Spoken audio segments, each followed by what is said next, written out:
I went to a lunch today with my coworkers, and it was about AI and faith. How did we survive pre-internet, pre-cell phone, pre-computer, and then now the conversation is so quick, and it's like AI, like just in your face. Mm-hmm. It's a little daunting. It's also kind of annoying. I'm in IT, and it's always in my face. Like, you got to use Copilot. I get it. You have to? I have to use Copilot. And I'm to the point where I'm like, no, I don't have to use Copilot. I don't need Copilot to think for my email on how to write it out. I can type out a simple email, but that stupid little prompt comes up every time I hit new. I'm like, go away. That's why I don't upgrade my stuff. I like it old and ancient. If it still had the little paperclip guy, I'd be so happy. Oh, that's funny. I miss him. Yeah. He's so what is friendly. his name? Does Clippy? he have a name? I don't know. I don't know. That's hilarious. I missed him. He'd pop up all the time. Oh, heck yeah. Mm-hmm. AI and faith. I'm curious about this conversation. They did a series on it at our church like a year and a half ago. Mm-hmm. Wow. Not like a sermon series, but like a small group series, like a Thursday night or whatever. I never went to it, but it was very interesting. Like, what is it? Just quickly, like, touch base on? I don't know. Oh, I didn't go. Oh, you didn't go. This speaker happened to be a non-university person, right? So he's an outsider. His thought is that the church should take a bigger role in AI. So what does that mean? For instance, when preachers are planning for their sermons, that they could use AI to make adjustments, right? Or he had said other people will argue that, well, religion is a very humanistic thing. So it seems so cold to just use AI for these certain things. His idea is that you're using it to propel messages to a larger audience, or like AI companion. Have you heard of that? Right? Like some people use AI, let's say, like to chat with as a friend. Oh, right? As a tool. Yeah. And so our coworker actually was telling us that there's a particular app where it's like you're talking to Jesus. And so if you have something on your mind or you want to reference something in the Bible, then you're asking Jesus or any of the apostles or other people, right, to help you out. But she says this same app has a way for you to talk to Satan. Oh my gosh. Isn't that So wild? without saying that second part, that is immediately where I went. I'm like, that's not, you can't be fooled by that. That is definitely the enemy there saying, oh, let's talk this. That's not the way Jesus works. Yeah, it's but not. Can you imagine the same app, the same people who created this tool? So I am not super like, you guys know me. I don't feel like I'm a Bible scholar, right? I don't feel like I'm super Bible thumpy. But what I have in my heart, I'm like instant. There are topics I'm like, we will not bring this into our home. Like, I just know that is where my faith is at. I just know that this is not righteous or pure or whatever you want to say. Yes. It is definitely the enemy. And so you're telling me that, I'm like, oh, no. No, ma'am. I will use it to write my emails until the cows come home, but I will not talk to Jesus through AI. Right? That is just not going to happen. Right? Fascinating, though. It is fascinating. It's fascinating. So the speaker opened it up to questions. And these are people, I don't know what this would have been fascinating. I don't know what this one particular person was You're after. whispering like they're here, Sheila. I know, right? Like it's so secretive. Like he's listening. Yeah. And the conversation was about bringing religion into 21st century, using AI for the greater good. And then this man asks the question, okay, so if AI can do XYZ, so can AI also forgive our sins or something like that?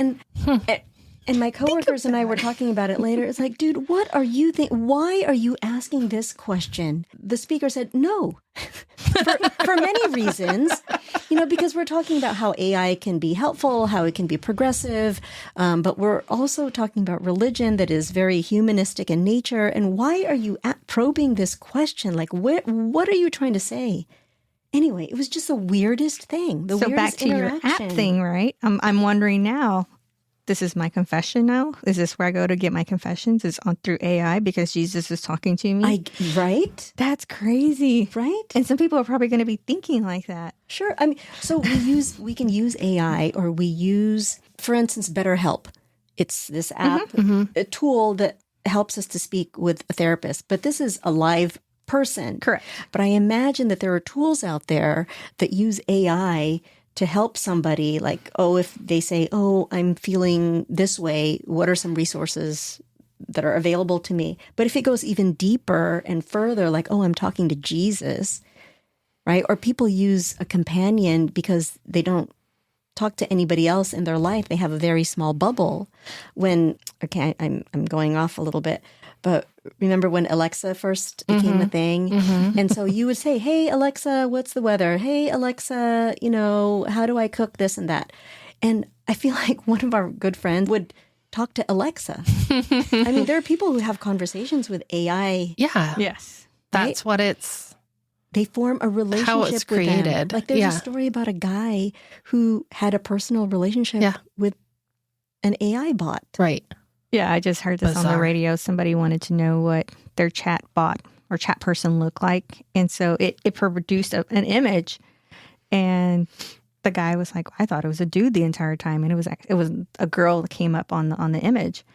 And so they went around, it was a morning show. So they went around, like each person went and did it. And it was the same character that came up for all of them, but it would change a little bit based on whoever was talking to it. Well, that makes sense.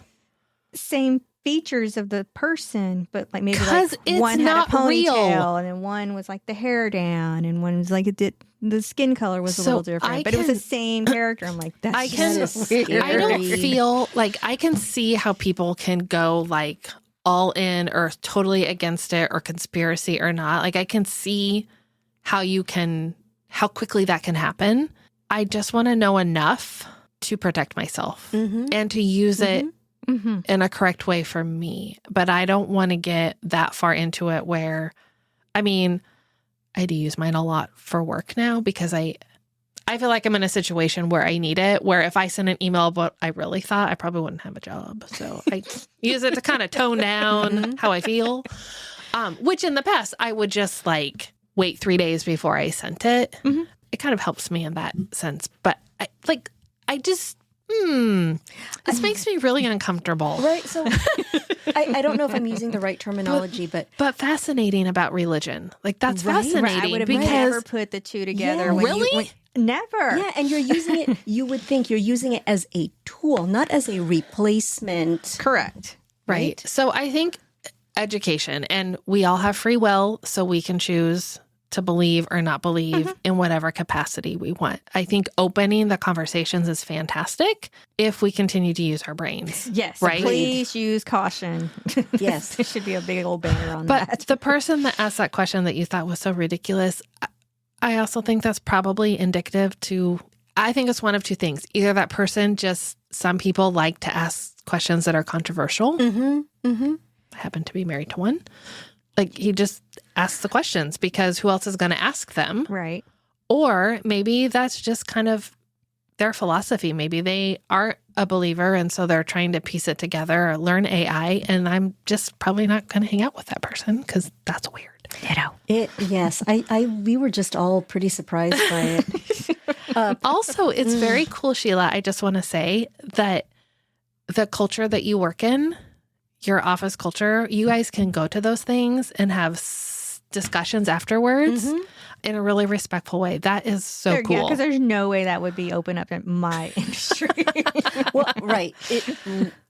You do have to be very, very mindful about the people who you have these conversations with. And I was glad that we had that opportunity to go to a talk like this because I wouldn't have thought about it in that way if it hadn't been presented to us. I can't say what the name of the person was, but there was a researcher who had won a Nobel Prize recently for his work in AI. And he gave his speech. And one of the things that he said was, this is all great. And I'm really appreciative that I was able to get this award.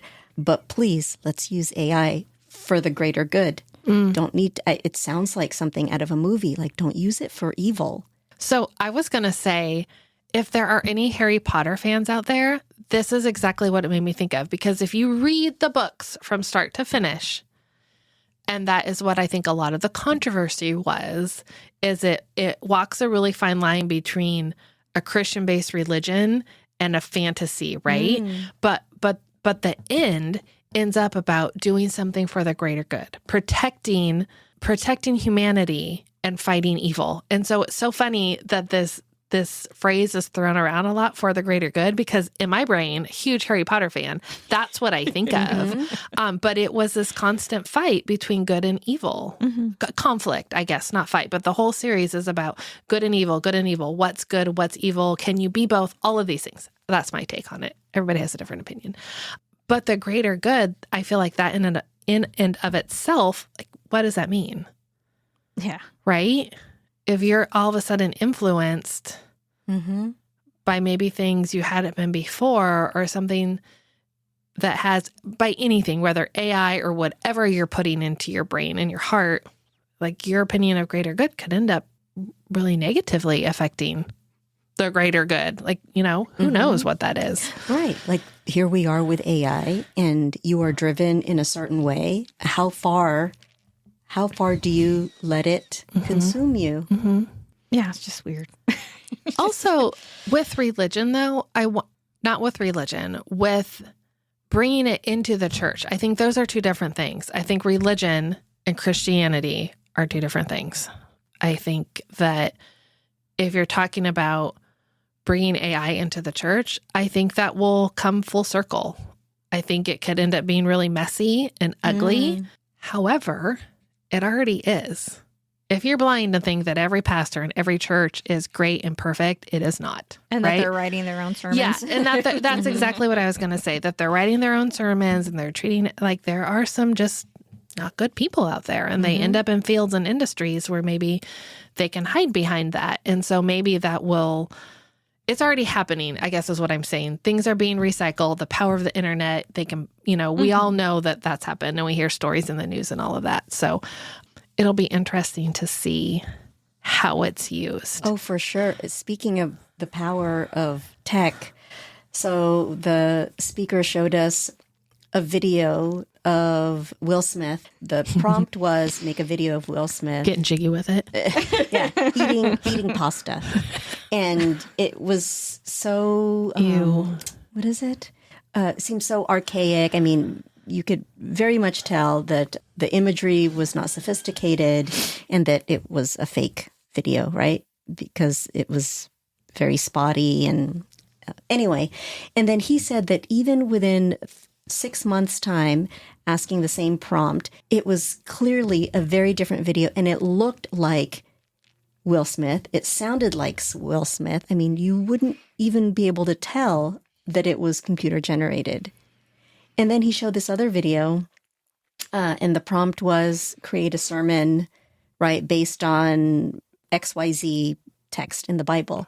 It looked like a real person. It was a preacher giving a sermon about the exact Bible scripture that it was given. Left Behind series right here. It is happening, people. Oh my gosh. It was fascinating, and it was also very scary, very altered.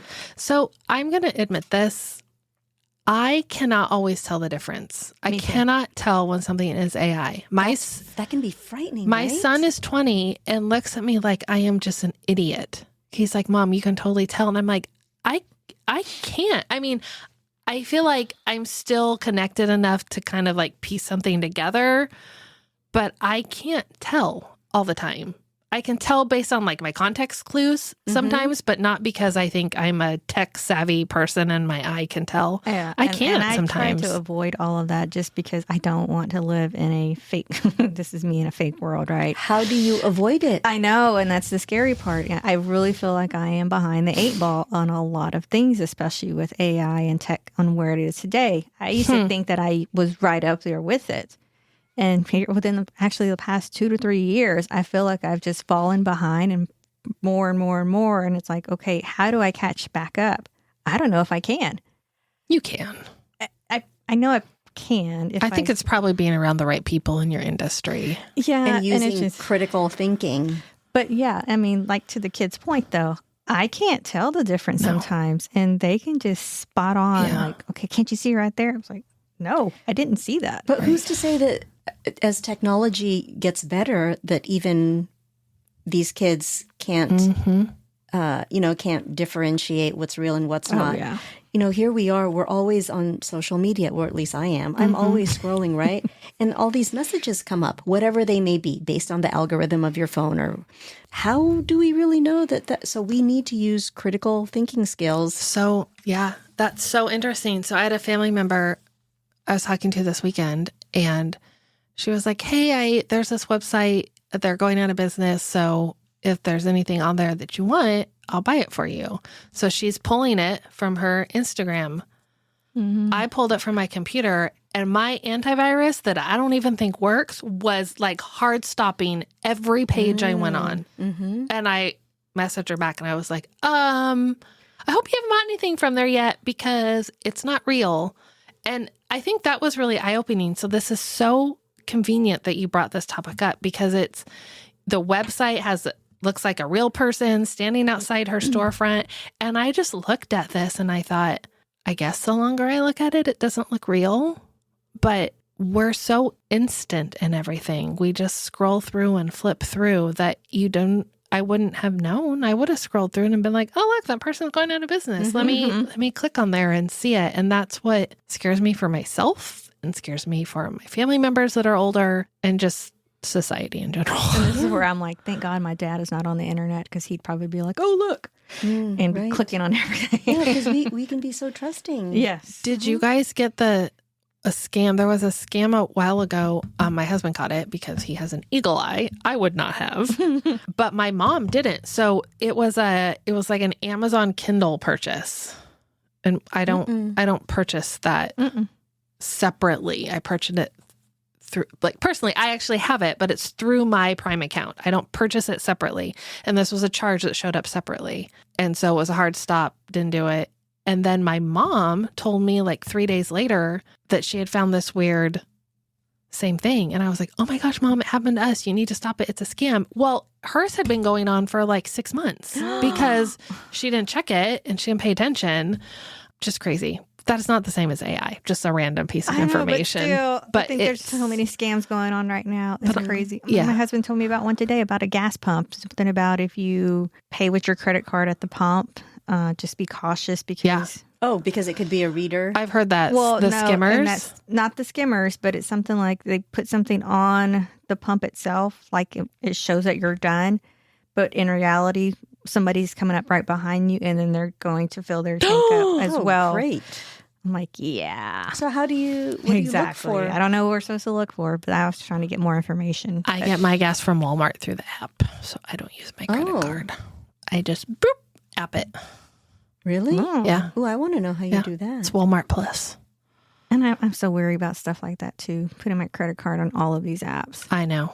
You just have to let it go. I know, but still. But somebody's going to inherit a lot of debt. Right. They're not going to be able to spend that much money. Right? Yes. What were they? All the restaurant apps that she has? Yeah. Look at all the information that they take from that. I know. My husband tells me all the time. Nothing is private. Yeah. They've got all your stuff, all our stuff. Yeah. Mm-hmm. It is what it is. Privacy is out the window. Crazy. I'd be interested to know, maybe following AI and religion and what it... I mean, maybe. I feel like if I go down that rabbit hole, I might get like sucked in forever. Fascinating, Sheila. Isn't it? Yes. That was a cool topic. I'm glad you got to go to that. Yeah. Me too. Also glad we just finished another episode. Sweet. Over and out.